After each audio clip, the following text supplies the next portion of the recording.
Welcome to Bobcasts, the official podcast of the Georgia College Podcasting Club.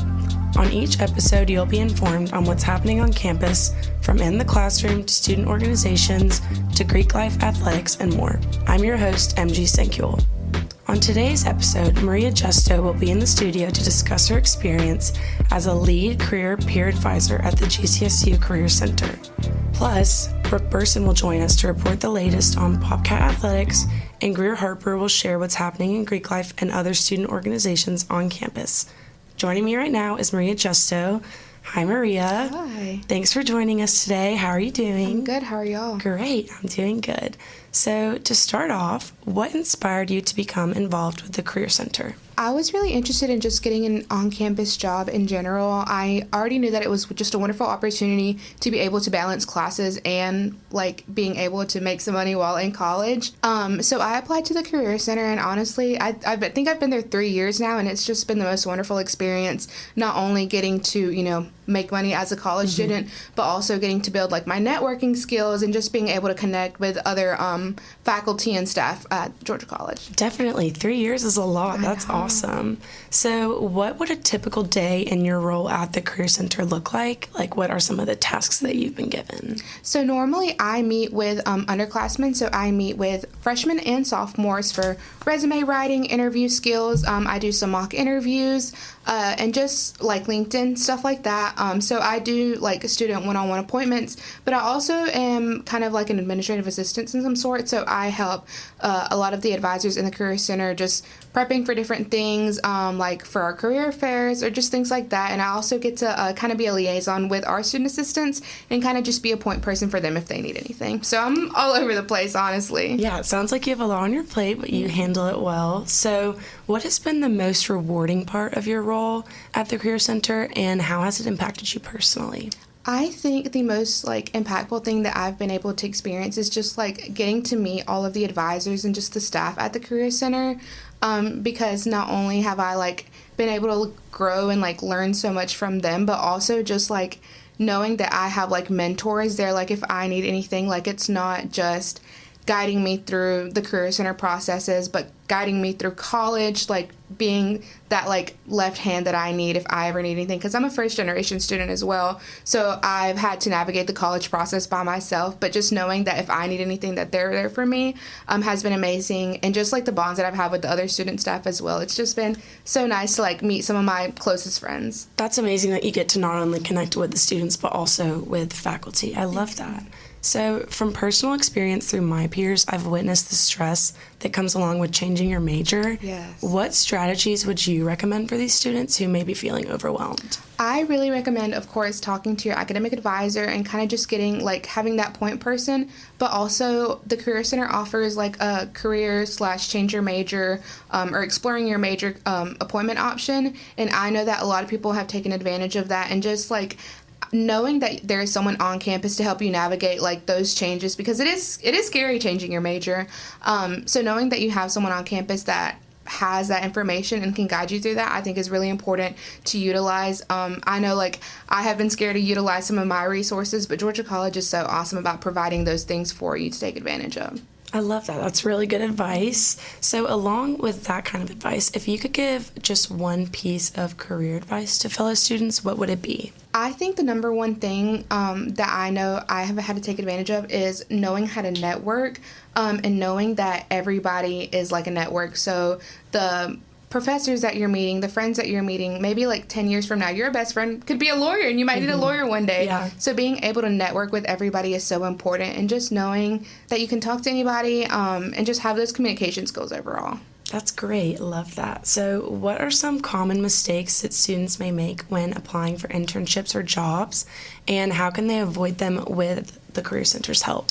I think the number one thing is resumes. So I think there are just a lot of different things of what, a lot of different ideas of what people think a resume should look like, or what they want them to look like. And I think just utilizing them and being able to like depend on them if you need anything, even if it's like the smallest concern, like being able to go in there and be like, hey, like this is something that I'm not 100% confident in, but I would love if you could like look over my resume. Like just I think building that confidence into going into the Career Center and being able to ask for the help that you need. Yeah, that's great. I know that resume structure can also be kind of vague in how it's supposed to be, so that's great. So is there something about the Career Center that most students don't know but would find surprising or useful? I think the amount of like resources and appointments that we have, because I know a lot of people think about like, oh, resume or like mock interview, but we do free headshots. Like I mentioned earlier, we do the change or explore your major options, and we just do a lot of different things that can be specifically tailored to like what you're looking for as a student. So I think definitely that, because there is so much more than just like resumes or mock interviews. Yeah. Great. So lastly, are there any upcoming events or initiatives from the Career Center to share with our listeners? Yeah, we have our big career and graduate school fair. So at this fair, we will have a lot of different employers, but also graduate programs for those upcoming seniors that are looking into going to grad school or just looking to get a job right after graduation. And this is open to all majors all year, so anybody is welcome to come. Great. Well, Bobcats, be sure to look out for that upcoming event. Thank you so much for your time today, Maria. It's been great talking to you. Thank y'all for having me. Now with the latest happenings in Bobcats athletics is Brooke Burson. Hi, Bobcats. This is Brooke Burson from the GCSU Bobcast, and I'm here today to talk to Emma Sindersine about her experience on the women's club lacrosse team. Hello, my name is Emma Sindersine. I was the president for the women's club lacrosse team for just over a year, and I played for, I think, about 8 years consecutively, so yeah. What made you want to start the club after, I know it was inactive for like a year or two, what made you want to start it back up? So I had transferred from Reinhardt University and I had played ball there, and so I really knew a lot of girls at Georgia College that wanted the team started back up, that were like transferring out of Reinhardt or whatever the reason being. And so when I got here, I just found a whole bunch of teammates from my old high school that wanted the team started back up, and we just got together, got a whole bunch of other girls that were interested in playing, and that was all that I needed to do. And what has been your favorite like moment while being on the club team? Because I know, like, I feel like with club teams you're a lot more closer with the girls, especially since you knew some of them. So what has been your favorite moment or even favorite game? Probably the growth of like a lot of girls, because we did have a lot of girls that had a lot of experience, but we also had some girls that didn't really have as much experience as the others, like maybe 1 or 2 years. And so it was really interesting to see the growth, I mean, in just a year from those girls. And, you know, like we didn't really know each other all in the beginning. I mean, we knew each other adjacently through like maybe club sports in high school, but being able to come together from like different backgrounds was also really cool. And what do like club sports mean to you opposed from being like an official like team at the school? In club sports, you can have a little bit more fun. It's not so super serious to where you need to kind of like drain yourself as you would during in school season, so it's really flexible. We were really flexible as a team because we only practiced once a week and it was later in the evening, so a lot of the girls were able to get there. And yeah, we were student led, so I mean we were much more flexible on everything, schedules, and like if you couldn't be there you would just let us know. And I feel like the club culture is so much better with that than like the school culture is. And how did you balance your academics? Well, because I know you're wanting to be a teacher. How did you balance academics with the club team? I mean, it was just really working during the day after school, when I had breaks in between classes, making sure I got everything done. And like I said, it was only 1 day a week, so it wasn't super hard to, allot that time. And it was only an hour long, 8 to 9 o'clock. So as long as I, planned ahead and did my work accordingly, I was able to have enough time for that 1 hour a week. All right, well, thank you, Emma. We're excited to see what happens this season with the club team. Thank you so much for having me. Go Bobcats! Greer Harper joins us now with a look at what GCSU student and Greek life organizations across campus are doing. Hey guys, I hope you're all having a great day so far. Today I am here with Caroline Funderburke, who is a junior here at Georgia College, and she is a member of the on-campus business fraternity Delta Sigma Pi. How are you doing today, Caroline? I'm doing great. Thank you so much for having me. Awesome. Thanks for joining me. So I was hoping that you could give our audience a little bit of insight into what Delta Sigma Pi even is and what your duties are on campus. Yeah, so we are a business fraternity here on campus, co-ed, and it's super fun. We have events on campus, like professional events, where we have a older business person come talk to us about what it's like to be in the real world of business and how to be successful and how to achieve our goals. And we also have our philanthropy, where we collect pop tabs and donate them to a local charity here in Milledgeville. And we also have chapter meetings every month, and we usually have food or pizza, which is super fun and nice. And that's a little bit about DSP. Awesome. So I understand this week is recruitment week. Is that right? Yes, ma'am. Perfect. So anyone who is listening to this and maybe wants to make more business connections on campus, they have a recruitment week this week, and you can definitely do that. Caroline, can you tell any of us listening who might want to be a part of DSP how they can do that? We have an event at Amici's this Friday. It's super casual, so just come as you are. And that's just a chance for you to hang out with us and have some free food and just get to know us and talk to us about your experience here at Georgia College so far, and just become friends with the brothers. So I think a lot of the DSP members would love to see you guys there on September 20th. That's this Friday at Amici's, to come hang out and meet up with them.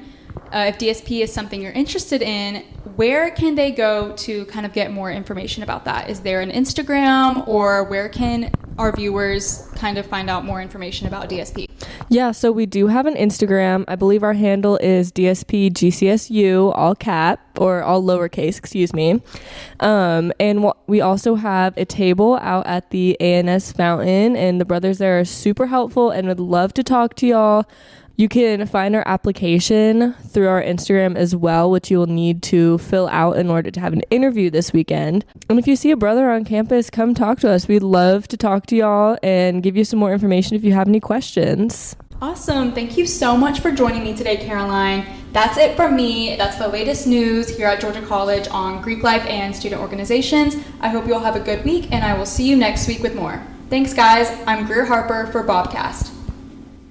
Now, here's the editor-in-chief of the Colonnade, Kate Verity, with a look at what the Colonnade is reporting on next week. GCSU hosted the Georgia Court of Appeals last Wednesday, September 18th. These arguments are typically held at the Nathan Deal Justice Center building in downtown Atlanta, but this week they were held in Magnolia Ballroom. Judges Stephen Dillard, Trenton Brown, and Wade Padgett heard arguments for 3 cases, followed by a Q&A segment for students to ask about their careers and how court works. This session is in coincidence with annual Constitution Week events. Read about the Court of Appeals and Constitution Week in the news section of the Colonnade next week. This week, our Arts and Life desk has a question for students. How do they feel about advisors? Is balancing hundreds of students overwhelming? And if so, can students tell? Are advisors a cornerstone of success, or do students feel they could be more helpful? Hear both students and advisors' sides of the story next Tuesday in the Colonnade. And finally, from the desk of the Colonnade's opinion editor, Delaney Derry, her ranking of the Milledgeville Mexican restaurants. Which is going to claim the prize of Delaney's favorite? Read about all of this and more next Tuesday, September 25th in the second issue of the Colonnade on issue.com/thecolonnade. That's issuu.com/thecolonnade. Or click the link in our Instagram bio at the Colonnade. This is Kate Verity reporting for the Colonnade. Here are some campus announcements you need to be aware of. The Office of Inclusion and Belonging is hosting their 4th annual Fall Dinner with 12 Strangers series at Blackbridge Hall on September 26th and November 7th from 5:30 to 7:30 p.m. If you are interested in making connections and engaging in conversations, visit the Office of Inclusion and Belonging's website for more information. Don't miss In Defense Democracy at Georgia College from September 30th to October 4th for a series of events exploring critical issues in democracy, polarized politics, and historical perspectives. Be sure to visit the Department of Government and Sociology's website for further information. That's our show for today. Be sure to join us for our next episode and follow us on Instagram at GCSU Bobcasts. Bobcast is a production of the Georgia College Podcasting Club. The views expressed on this podcast do not necessarily reflect the views of Georgia College and State University, its administration, faculty and staff, or the University System of Georgia. I'm your host, MG Sinkule. Thank you for listening, and go Bobcats.